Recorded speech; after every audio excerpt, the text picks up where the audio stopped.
All right. How do I know if my business idea is actually good or if I'm just fooling myself?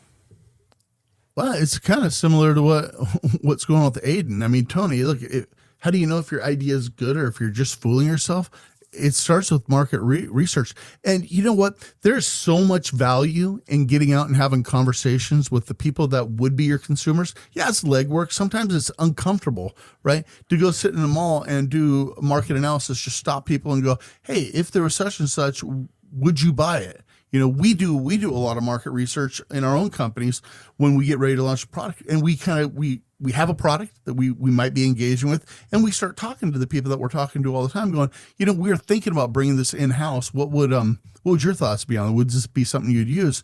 But at the end of the day, people still have to make that final vote with their wallet, right? Yep. So a lot of people will placate you. They'll say, oh, it's a great idea, and it's not. They aren't willing to pull their wallet out, no matter how great an idea they tell you that it is. But I would say knowing whether or not it's a good idea, your market research, does it solve a problem?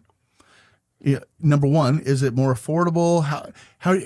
How are you going to differentiate yourselves from the others? That's the first thing you got to look at. What makes you special?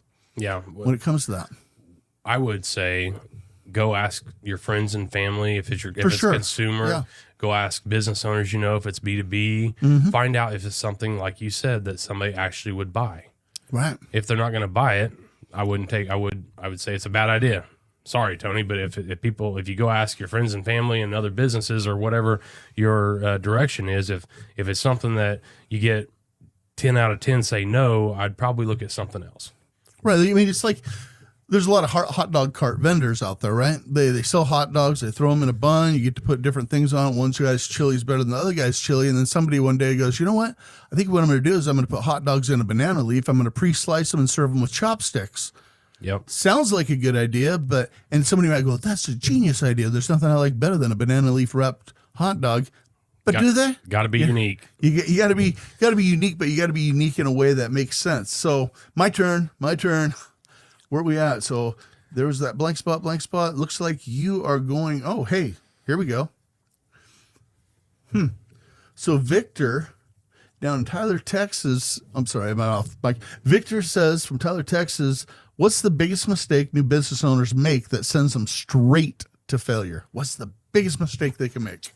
Well, Victor, I would say it's not coming up with a plan and not going into that plan with the right capital behind you. Just like we've talked several times about making sure you have runway, making sure that you have either capital or an investor or, and have that plan to make sure that you know what markers you need to be hitting.